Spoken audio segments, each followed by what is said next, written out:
Movie के start होते ही हम दो साइंटिस्ट को देखते हैं जो दोनों हस्बैंड वाइफ थे, जिनमें हस्बैंड का नाम क्लाइव और उसकी वाइफ का नाम एल्सा था। और ये दोनों असल में जेनेटिक साइंटिस्ट थे, यानी ऐसे साइंटिस्ट जो अपने एक्सपेरिमेंट्स के जरिए नए नए क्रिएचर्स और एनिमल्स बनाए। यानी दो एनिमल्स या फिर क्रिएचर्स के डीएनए को मिक्स करके एक नया एनिमल्स और क्रिएचर बनाए। दोनों एक मेडिसिन बनाने वाली कंपनी के लिए काम करते थे और इस कंपनी का नाम नर्ड था, NERD नर्ड। और क्लाइव और एल्सा इस कंपनी के लिए ये काम करते थे कि पहले तो ये दो एनिमल्स के डीएनए को मिक्स करते थे जिससे एक नया एनिमल बनता है, और फिर उस एनिमल की प्रोटीन से मुख्तलिफ किस्म की बीमारियों की मेडिसिन बनाए। रिसेंटली इन लोगों ने एक नई किस्म का एनिमल भी बनाया था जो कि एक मेल था और दिखने में बिल्कुल डिफरेंट था। और सेम ऐसा ही एनिमल ये पहले भी बना चुके हैं जो कि फीमेल थी। अब ये दोनों एनिमल्स को एक दूसरे के आमने सामने लाते हैं और वो दोनों एनिमल्स एक दूसरे से बहुत प्यार से मिलते हैं, यानी वो दोनों एनिमल्स एक दूसरे को पसंद कर रहे थे। इसका मतलब ये था कि उनका एक्सपेरिमेंट सक्सेसफुल हो गया था। ये देखकर वो दोनों अपनी कंपनी की बॉस के पास जाते हैं और उसे बताते हैं कि हमने बहुत सारे एनिमल्स के डीएनए को मिक्स करके ये अलग तरह का एनिमल बनाया है और इसकी प्रोटीन की मदद से हम बहुत सारी बीमारियों की मेडिसिन बना सकते हैं। और इसके साथ साथ हमने एक नया तरीका भी डिस्कवर किया है, और वो ये कि हम इंसान और जानवर के डीएनए को मिक्स करके एक नई ब्रीड बना सकते हैं और डेफिनेटली हम बहुत सारी बीमारियों की मेडिसिन बना सकते हैं। उनकी बॉस बताती है कि जो काम तुम कर रहे थे, यानी जो एक्सपेरिमेंट तुमने किया, उससे कंपनी बहुत खुश है, और जो तुम बात कर रहे हो यानी इंसान और जानवर के डीएनए को मिक्स करने की, उसके लिए कंपनी अभी एग्री नहीं होगी फिलहाल। और जो जानवर तुमने बनाए हैं, हमारी कंपनी उनके प्रोटीन से मेडिसिन बनाना चाहती है, इसीलिए सारी रिसर्च को रोक कर मेडिसिन बनाने पर फोकस किया जाएगा। जिस पर क्लाइव और एल्सा कहते हैं कि अगर हमने ये काम स्टार्ट ना किया तो कोई और कर देगा। जिस पर बॉस कहती है कि हमने कब कहा कि हम ये काम नहीं करेंगे, हम ये काम जरूर करेंगे, मगर उससे पहले हम मेडिसिन बनाएंगे और उन्हें मार्केट में लाएंगे और उसके बाद तुम्हारे प्रोजेक्ट पर काम किया जाएगा। इसीलिए वो उन दोनों को मना कर देती है। इस बात की वजह से ये दोनों डिसअपॉइंटेड हो जाते हैं, क्योंकि वो दोनों जेनेटिक साइंटिस्ट थे जो किसी कंपनी के लिए जानवरों की प्रोटीन से मेडिसिन बनाने का काम नहीं कर सकते थे। इसीलिए वो डिसाइड करते हैं कि हम सीक्रेटली ही अपनी इस रिसर्च को आगे बढ़ाएंगे।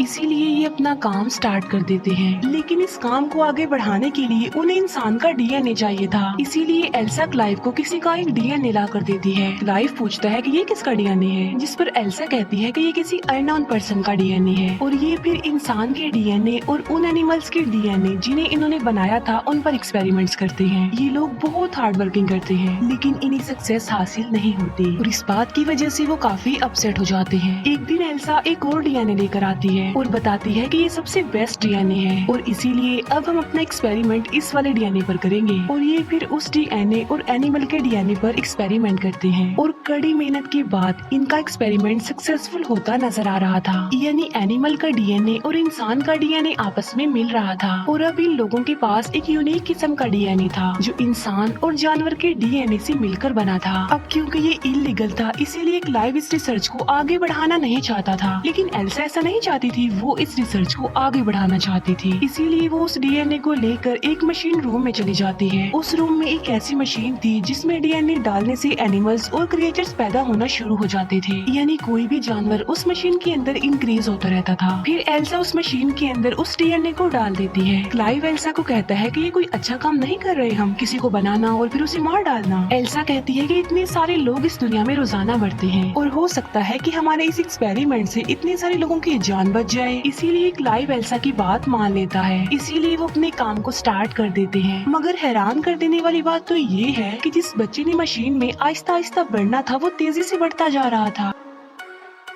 चेक करने पर उन्हें पता चलता है कि बच्चा बिल्कुल नॉर्मल है, लेकिन शाम को उस लैब का अलार्म बजने लगता है और जब ये लोग चेक करने के लिए जाते हैं तो ये देखते हैं कि बच्चा पूरी तरह डेवलप्ड हो गया है, यानी वो पैदा होने के लिए, बाहर आने के लिए डेवलप्ड हो गया है। इसीलिए वो उसे बाहर निकाल देते हैं, जो काफी अजीब लग रहा था। क्लाइव इस क्रिएचर को मारना चाहता था। एल्सा कहती है कि अभी हमें ऐसा नहीं करना चाहिए, क्योंकि क्या पता कि हम एक सक्सेसफुल क्रिएचर बना ले। लेकिन क्लाइव एल्सा की बात नहीं मानता, इसीलिए वो उस जगह पर जाते हैं जहाँ पर वो क्रिएचर क्रिएचर था, क्योंकि वो उसे मारना चाहते थे और वहाँ जाकर उन्हें पता चलता है कि वो तो पहले ही मर चुका है। इसीलिए क्लाइव वहाँ से चला जाता है। एल्सा कहती है कि अब खतरे वाली कोई बात नहीं है, इसीलिए एल्सा उस बॉक्स को ओपन कर देती है और जब वो चेक करती है तो उसे पता चलता है कि यहाँ पर कोई बच्चा कोई क्रिएचर नहीं है, बल्कि ये सिर्फ एक स्किन है, यानी उस स्किन में से कोई क्रिएचर निकला है जो उस वक्त लैब में ही है। फिर वहाँ पर वही अजीब सा क्रिएचर दिखाया जाता है जिसके 2 पैर थे। बाहर से क्लाइव उस क्रिएचर को देख लेता है और वो एल्सा को कहता है कि तुम जल्दी से बाहर आ जाओ, मैं पॉइजनस गैस ऑन कर रहा हूँ। लेकिन एल्सा क्लाइव की बात नहीं मानती और वो उस क्रिएचर को कहती है कि मैं तुम्हें कोई नुकसान नहीं पहुँचाऊंगी, इसलिए तुम मत डरो। और ये सुनने के बाद वो अजीब सा क्रिएचर एल्सा के पास आता है और उसे डरता भी नहीं। लेकिन तभी पीछे से क्लाइव एक रॉड लेकर वहाँ पर आ जाता है, जिसे देखकर उस क्रिएचर को गुस्सा आ जाता है। फिर क्लाइव और एल्सा वहाँ से बाहर आ जाते हैं। क्लाइव एल्सा को कहता है कि मैं पॉइजनस गैस ऑन कर रहा हूँ क्योंकि मैं इस क्रिएचर को जिंदा नहीं रख सकता, मैं इसे मारना चाहता हूँ। जिस पर एल्सा कहती है कि नहीं, हम सिर्फ इसे बेहोश कर देंगे क्योंकि मैं देखना चाहती हूँ कि हमने क्या बनाया है। इसीलिए वो उसे बेहोश करते हैं और उसे एग्जामिन करने लगते हैं। तब उन्हें पता चलता है कि ये क्रिएचर एक फीमेल है असल में, जो बहुत फास्टली ग्रो कर रही है और एक टाइम ऐसा आएगा कि डेवलप होने के बाद मर जाएगी, यानी इसका लाइफ साइकिल बहुत छोटा है। फिर आहिस्ता आहिस्ता ये क्रिएचर बड़ा होता जा रहा था, डेवलप होता जा रहा था, उसके हाथ पैर निकलने लगते हैं, उसका दिमाग भी डेवलप्ड हो जाता है और एल्सा उससे इमोशनली कनेक्ट भी होती जा रही थी। वो उसे खाना खिलाती थी, डिफरेंट एक्टिविटीज सिखाती थी। एक दिन एल्सा उस क्रिएचर को बहुत सारे अल्फाबेट्स देती है और उसे कहती है कि इन अल्फाबेट्स को ऐसे अरेंज करो कि मेरा नाम बन जाए। लेकिन वो क्रिएचर सिर्फ नर्ड बना देती है, NERD, जो इस कंपनी का नाम था, क्योंकि उसने एल्सा के शर्ट पर ये स्पेलिंग देखे थे। ये देखकर एल्सा खुश हो जाती है क्योंकि वो अब चीजों को पिक कर रही थी। तभी वहाँ पर क्लाइव आ जाता है जो उस क्रिएचर को बिल्कुल भी लाइक नहीं करता था। वो कहता है कि इस क्रिएचर को बाहर किसने निकाला, अंदर रखो इसे, और इसकी दुम भी कवर होनी चाहिए। असल में उस क्रिएचर की एक काफी लंबी दुम थी। एल्सा क्लाइव को कहती है कि इसे जानवर मत कहो। क्लाइव कहता है तो फिर मैं क्या कहूँ इसे? वो कहती है कि तुम इसे ड्रैन कहो क्योंकि इसने अभी अभी अल्फाबेट से NERD नर्ड बनाया है, जिसे उल्टा करके ड्रैन बनता है। और फिर एक दिन क्लाइव का भाई भी ड्रैन को देख लेता है और उसे ड्रैन की सारी रियलिटी पता चल जाती है। अब क्योंकि वो ड्रैन को वहाँ पर नहीं रख सकते थे, इसीलिए वो उसे एक फार्म हाउस में भेज देते हैं। और अब वो टाइम आ जाता है जब क्लाइव और एल्सा ने कंपनी के ऑनर को प्रेजेंटेशन देनी थी उन क्रिएचर्स के बारे में जो उन्होंने पहले बनाए थे। और जब वो प्रेजेंटेशन देने के लिए उन दोनों क्रिएचर्स को कंपनी के ऑनर के सामने लाते हैं और तब वो दोनों क्रिएचर एक दूसरे से लड़ने लगते हैं और इसी में ही उनकी मौत हो जाती है। और इस बात की वजह से वो लोग काफी डिसअपॉइंटेड हो जाते हैं। फिर वो उन दोनों क्रिएचर्स के लड़ने का रीजन ढूंढते हैं। तब उन्हें पता चलता है कि उन क्रिएचर में जो फीमेल थी वो अपने आप ही कन्वर्ट हो गई थी, यानी उसने अपना जेंडर चेंज कर लिया था और वो मेल बन गई थी, क्योंकि उस क्रिएचर में एक ऐसे एनिमल का DNA था जो खुद को कन्वर्ट करके अपना जेंडर चेंज कर सकते थे। और एल्सा और क्लाइव को ये बात इसीलिए पता नहीं चल पाई क्योंकि वो अपने दूसरे एक्सपेरिमेंट यानी ड्रैन के साथ बहुत बिजी थे और यहाँ पर वो टाइम ही नहीं दे पाए। ड्रैन जो कि अब काफी बड़ी हो चुकी है और एल्सा उसे बिल्कुल बच्चों की तरह ट्रीट करती थी, उसे सब कुछ सिखाती है, उससे प्यार करती है। लेकिन एक दिन ड्रैन भागकर जंगल में चली जाती है और जब क्लाइव और एल्सा उसे चेक करने के लिए जाते हैं तो वो दिखते हैं कि ड्रैन ने एक रैबिट को मार दिया है और वो उसे खा रही है। इसके बाद वो दोनों उसे घर ले आते हैं। एल्सा फिर जब ड्रैन को खाना देती है तो वो खाना नहीं खाती, बल्कि कहती है कि मैं इस बोर जगह की वजह से बहुत ज्यादा बोर हो गई हूँ। ये बात वो अपनी जुबान से नहीं बताती, बल्कि वो उन अल्फाबेट्स की मदद से TDS लिख देती है, यानी यहाँ पर मैं बहुत ज्यादा बोर हो रही हूँ। फिर वो छत को फाड़कर ऊपर चली जाती है। तब उसके पीछे पीछे क्लाइव और एल्सा भी जाते हैं।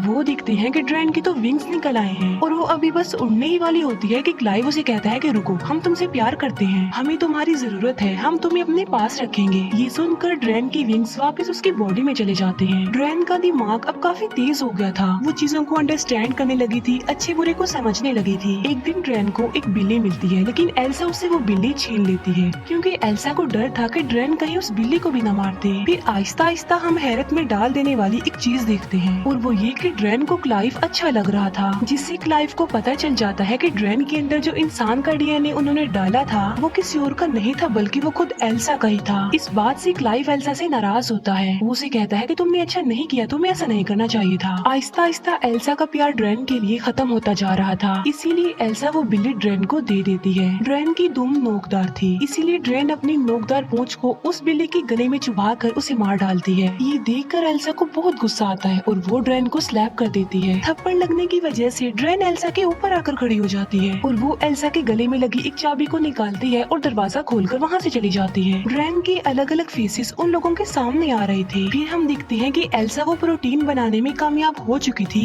जिसकी रिस्पॉन्सिबिलिटी कंपनी ने उस पर लगाई थी। फिर एक दिन क्लाइव कैमरा की फुटेज यानी अपने लैपटॉप की स्क्रीन पर देख रहा होता है कि ड्रेन कहाँ पर है और ड्रेन उस वक्त पानी में होती है और अब क्लाइव को भी ड्रेन अच्छी लगने लगी थी और वो अपने लैपटॉप की स्क्रीन पर हाथ लगाता है। दूसरी तरफ ड्रेन भी कैमरा को टच करती है यानी वो क्लाइव के हाथ को अपना हाथ लगाती है क्योंकि वो जान चुकी थी कि क्लाइव उसे देख पा रहा है। ये देखकर क्लाइव काफी हैरान रह जाता है। फिर हम देखते हैं कि क्लाइव उस फार्म हाउस उस जगह पर आया है जहाँ पर ड्रेन थी। क्लाइव वहाँ पर अकेला आया था यानी उसके साथ एल्सा नहीं थी। क्लाइव ड्रेन को आवाज लगाता है लेकिन वो उसे कहीं पर भी नजर नहीं आती। तभी क्लाइव पीछे मुड़कर देखता है तो ड्रेन उसके पीछे खड़ी होती है। तभी ड्रेन क्लाइव के पास आकर उसे कहती है कि तुम मुझे अच्छे लगते हो। इस पर क्लाइव कहता है कि नहीं, ये बुरी बात है। लेकिन अब क्योंकि क्लाइव को भी ड्रेन अच्छी लगती थी इसीलिए वो भी अपनी फीलिंग्स पर कंट्रोल नहीं कर पाता। लेकिन इतनी ही देर में वहाँ पर एल्सा आ जाती है। वो जब उन दोनों को साथ देखती है तो उसे बहुत बुरा फील होता है, इसीलिए वो नाराज होकर वहाँ से चली जाती है। अब क्योंकि ड्रेन की दुम का इतना बड़ा नेल था यानी वो किसी के लिए भी खतरा हो सकता था, इसीलिए एल्सा उसकी दुम काट देती है। एल्सा बहुत ज्यादा सैड होती है और यहाँ पर उन दोनों को अपनी गलती का एहसास होता है कि उन्हें ये क्रिएचर नहीं बनाना चाहिए था। एल्सा कहती है कि जो प्रोटीन कंपनी को चाहिए था वो मैं बना चुकी हूँ और वो ड्रेन के अंदर है, बहुत ज्यादा है। और अब वो दोनों डिसाइड करते हैं कि वो ड्रेन को मार डालेंगे। फिर वो दोनों ड्रेन के पास जाते हैं। वो देखते हैं कि ड्रेन की हालत तो ऑलरेडी मरने वाली है और देखते ही देखते ड्रेन मर जाती है क्योंकि हम जानते हैं कि उसका लाइफ साइकिल इतना ही था। उसके मरने के बाद वो दोनों उसे करीबी जगह पर दफना देते हैं। दफनाने के बाद क्लाइव का भाई वहाँ पर आता है और उसके साथ एक और एम्प्लॉय था और क्लाइव का भाई भी उसी कंपनी में काम करता था। क्लाइव का भाई कहता है कि मैं जानता हूँ कि तुम दोनों ने एक क्रिएचर बनाया है जो बिल्कुल इंसानों जैसा लगता है क्योंकि जो प्रोटीन तुमने कंपनी को दिया है उसमें ह्यूमन का डीएनए भी शामिल है, इसीलिए अब मैं उस क्रिएचर को देखना चाहता हूँ जो तुमने बनाया है। जिस पर वो कहते हैं कि वो तो मर चुकी है और हम तो उसे दफन भी कर चुके हैं। और तभी किसी की जोरदार चिल्लाने की आवाज आती है और ये आवाज उस तरफ से आ रही थी जहाँ पर उन्होंने ड्रेन को दफन किया था, इसीलिए वो जल्दी से उसे तरफ भागते हैं। वो देखते हैं कि जहाँ पर उन्होंने ड्रेन को दफन किया था वो वहाँ पर नहीं है बल्कि वो ऊपर छत पर खड़ी हुई थी यानी वो दोबारा जिंदा हो गई थी और इस बार वो पावरफुल होने के साथ साथ खतरनाक भी लग रही थी और उसकी विंग्स भी बाहर आ गई है और उसकी दुम भी रीजनरेट हो गई है क्योंकि वो तो काट दी थी एल्सा ने। और तभी ड्रेन उन लोगों पर अटैक कर देती है और वो क्लाइव की भाई और जो उसके साथ एम्प्लॉय आया था उन दोनों को मार डालती है और इसी क्लैश के दौरान क्लाइव बेहोश हो जाता है। इसके बाद ड्रेन एल्सा के पास आती है और उसे पकड़ लेती है। यहाँ पर हम ये जान पाते हैं कि असल में ड्रेन ने भी अपना जेंडर चेंज कर लिया था क्योंकि उसके अंदर उस एनिमल का डीएनए था जो खुद को कन्वर्ट कर सकते थे, अपना जेंडर चेंज कर सकते थे और अब वो मेल बन गई, इसीलिए वो एल्सा के पास आ गई। लेकिन तभी पीछे से क्लाइव आकर लकड़ी के एक टुकड़े को ड्रेन के अंदर घुसा देता है जिससे ड्रेन इंजर्ड हो जाता है, इसीलिए वो एल्सा को छोड़ देता है। लेकिन बाद में वो अपनी उस लकड़ी को निकाल कर क्लाइव पर अटैक कर देती है। तभी एल्सा एक पत्थर उठाकर ड्रेन को मारती है। इसके बाद एल्सा उसे दोबारा पत्थर से मारने लगती है लेकिन अचानक वो रुक जाती है और कुछ सोचने लग जाती है क्योंकि हमने इसे अपने हाथों से बनाया था और अब इन्हीं हाथों से हम इसे मार रहे हैं। एल्सा ये भी सोचती है कि इसके अंदर तो मेरा डीएनए भी है। लेकिन इसी दौरान ड्रेन मौके का फायदा उठाकर क्लाइव को अपनी दुम से मार डालती है। एल्सा फिर से उसी पत्थर से ड्रेन को मारती है और अब फाइनली ड्रेन की मौत हो जाती है। इसके बाद हमें एल्सा और उनकी बॉस दिखाई जाती है। हम देखते हैं कि एल्सा को बेबी होने वाला है और वो बेबी होता है ड्रेन का क्योंकि उसने अपना जेंडर चेंज कर लिया था, इसीलिए एल्सा की बॉस उसे बताती है कि जो प्रोटीन तुम लोगों ने हमें दिया था उससे कंपनी को बहुत ज्यादा बेनिफिट हुआ और अब कंपनी इस रिसर्च को आगे बढ़ाना चाहती है और जो एल्सा का होने वाला बच्चा था इस रिसर्च को उसके जरिए ही आगे बढ़ाया जा सकता था। अब क्योंकि एल्सा ने अपनी जिंदगी पर रिस्क लेकर अपने हस्बैंड को खोकर इस कंपनी के लिए बहुत मेहनत की थी, इसीलिए कंपनी एल्सा को काफी ज्यादा अमाउंट देती है। अब क्योंकि एल्सा एक जेनेटिक साइंटिस्ट थी इसीलिए ना चाहते हुए भी वो इस रिसर्च को आगे बढ़ाना चाहती थी। और इसी के साथ ही इस मूवी का यहीं पर द एंड हो जाता है। Thank you for watching.